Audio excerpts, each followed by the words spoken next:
Silakan klik tombol subscribe dan aktifkan notifikasi pada tombol lonceng supaya tidak tertinggal video seputar misteri dan pembahasan menarik lainnya, dan klik tombol like juga jika sahabat menyukai video ini.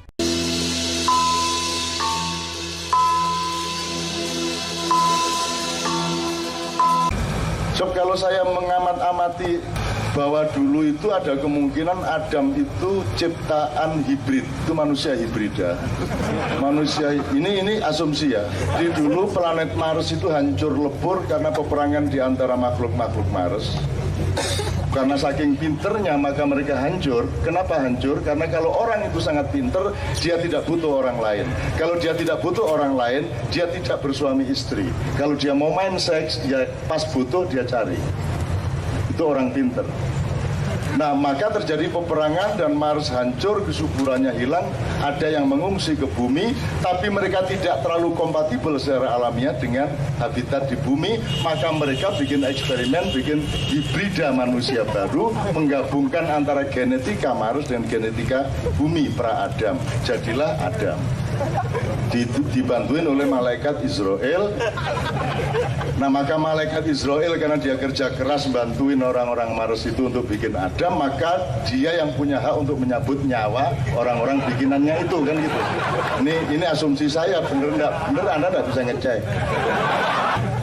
Ini supaya kita mudah aja menjelaskan bangsa kita, gitu ya, supaya mudah aja. Oke. Maka bangsa Indonesia ini, seluruh dunia itu sebenarnya hibrida.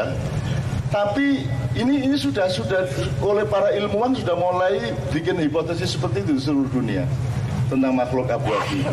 Tapi yang mereka belum sampai ilmunya adalah bahwa orang manusia hibrida yang hidup di negeri Nusantara, kepulauan ini, yang dulu merupakan satu daratan, beberapa daratan gitu ya, itu adalah hibrida plus. Jadi kalau yang Eropa, yang apa semua itu hibrida defaultnya. Tapi ini ini ada carangannya, ada variabelnya. Jadi Adam punya anak, terus ada yang bunuh-bunuhan, terus kemudian ada kelak sekian ratus tahun, ada Idris, kemudian Hud, Nuh, dan seterusnya, itu jaraknya sekian ratus tahun. Terus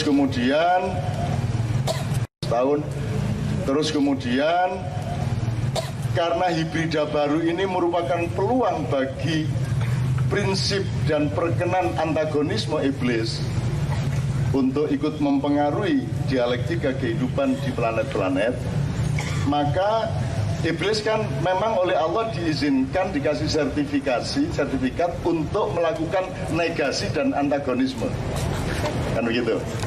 Begitu dia bilang saya tidak mau bersujud kepada Adam, terus dia bertaruh, kasih saya waktu. Oke, kata Tuhan, saya kasih waktu sampai hari kiamat.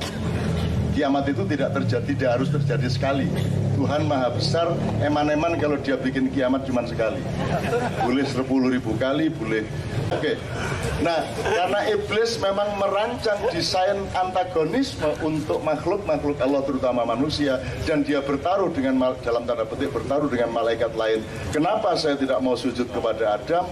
Sebagaimana kalian tahu, kalian juga bilang sama Tuhan, ya Tuhan, untuk apa engkau ciptakan manusia yang toh pekerjaannya adalah merusak bumi dan berbunuh-bunuhan satu sama lain. Dan tidak perlu nunggu kiamat, sekarang iblis sudah kibarkan bendera apa yang saya bilang. Benar kan? Mereka merusak bumi dan membunuh satu sama lain. Jadi iblis taruhannya udah menang nih sekarang. Nah, karena dia tahu sebagaimana malaikat yang lain juga tahu. Nah, ya, malaikat yang lain tidak dijadikan iblis, hanya Kanzul Jannah, Syekh Al-Khoshi, Ar-Roqi, As-Sajid, itu nama iblis aslinya, yang dikasih sertifikat untuk menjadi negasi bagi kehidupan manusia. Maka dia bikin desain, dan ternyata dia sangat cerdas karena dia memang seniornya para malaikat. Begitu cerdasnya sehingga durasi waktu yang diperhitungkan terjadi lebih cepat. Tuh. Nah, ketika Nabi Nuh punya satu anak, kemudian tidur sama istrinya untuk dapat anak yang kedua, itu iblis masuk ke dalam darahnya istrinya. Karena kemampuan iblis adalah mengalir di darah manusia. Nah, anak yang kedua yang ibunya dialiri iblis ini namanya Jafet. Nah, Jafet ini punya anak turun di Nusantara namanya Jawa. Jawa punya variabel terus menjadi bangsa Indonesia. Jadi bangsa Indonesia ini jangan dipelajari dengan teori hibrida yang lama. Karena kalau Anda pakai psikologi barat, psikologi yang dikembangkan di negara di luar Indonesia, mereka tidak akan punya kemampuan untuk memahami komprehensi dan kompleksitas manusia hibrida ekstra di Indonesia, di Jawa.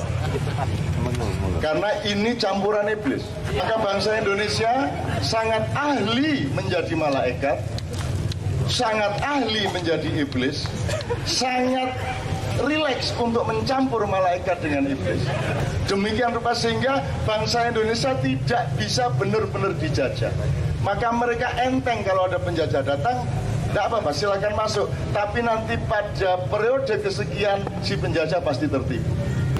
Didatangi demokrasi ketipu. Demokrasi tidak begitu. Tapi di sini dijadikan kayak gini nih. Ditipu sama bangsa Indonesia. Enak aja. Jadi apa yang datang ke bangsa Indonesia dijadikan anak buahnya. Penjajah merasa sudah menjajah, padahal sebenarnya mereka terjajah. Jadi negara hancur lebur, rakyatnya tenang-tenang saja seperti ini, tidak ada masalah. Pemimpin-pemimpin Indonesia jangan GR. Kamu itu ditolong oleh rakyat Indonesia semau-mau mereka mau ngangkat siapa. Dan itu tidak berarti mereka adalah pemimpin. Kalian tuh hanya orang yang kebetulan beruntung pas seleranya ke kamu. Gitu loh. Dan tidak ada loyalitas. Dan jangan ngomong ideologi, rakyat Indonesia tidak butuh ideologi. Yang ngomong ideologi itu yang di atas saja supaya mereka bisa menata dirinya di depan rakyat. Kalau rakyat Indonesia jangan ngomong ideologi, jangan ngomong agama. Jangan ngomong toleransi, pluralisme, segala macam. Orang Indonesia itu untuk plural, itu sudah sejak lahir dia sudah bisa. Jadi cacing aja bisa ya. Jadi cacing saja dia bisa hidup dan punya harga diri kok. Jangankan jadi manusia. Disebut Garuda itu kan orang-orang perintis kemerdekaan ingin meningkatkan harga diri dan kepercayaan dirinya. Mereka menyebut bangsanya Garuda. Kalau si Garuda sendiri tidak pernah merasa dirinya Garuda, benar nggak? Itulah rakyat Indonesia. Dia tidak pernah merasa Garuda. Karena dia lebih besar dari Garuda. Sehebat-hebat Garuda, Garuda tidak berani jadi emprit. Tapi kalau rakyat Indonesia jadi Garuda ya berani, emprit yo ayo, celeng yo ayo, kadal yo monggo, tanpa masalah. Bangsa Indonesia ini ada apa saja atau tidak ada apa saja, tidak ada masalah. Betul? Jadi Pancasila segala macam itu urusan kita-kita yang di depan. Kalau anak-anak ini sudah mereka adalah Pancasila itu sendiri. Duluan mana hidup apa ilmunya? Ilmu dulu baru pelaksanaan hidup atau dari kehidupan lahir ilmu? Yang mana dulu? Hidup dulu baru ada ilmu. Jadi orang yang pinter, yang dokter, yang di kampus jangan berlagak ngajar-ngajarin orang yang sudah melaksanakan kehidupannya. Karena dia belajar dari kehidupan, bukan orang yang hidup itu belajar kepada orang yang punya ilmu. Enggak. Jadi ilmuwan itu jangan sombong. Karena ilmu itu lahir dari kehidupan. Atau Pancasila sama bangsa Indonesia duluan mana? Dulu bangsa Indonesia jangan diajari Pancasila. Wong lahirnya Pancasila dari bangsa Indonesia. Kan begitu. Yang perlu dikasih tahu tentang Pancasila adalah para kaum terpelajar kelas menengah yang selama ini ikut pemilu, pasang gambarnya di mana-mana, yang dia sudah kehilangan keindonesiaannya karena kuliah di luar negeri, yang di Amerika ingin jadi orang Barat, yang di Arab ingin jadi orang Arab.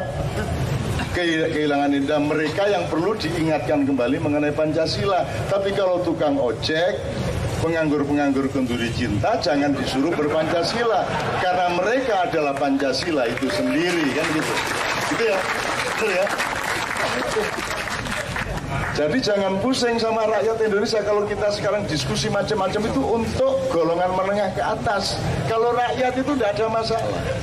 Gitu ya, gitu ya. Rakyat tidak ada masalah, sudah tidak usah ditagih, nggak usah dituntut, nggak usah diajarin.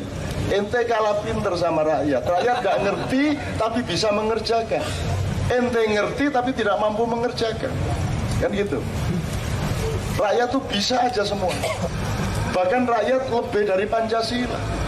Silakan klik tombol subscribe dan aktifkan notifikasi pada tombol lonceng supaya tidak tertinggal video seputar misteri dan pembahasan menarik lainnya, dan klik tombol like juga jika sahabat menyukai video ini.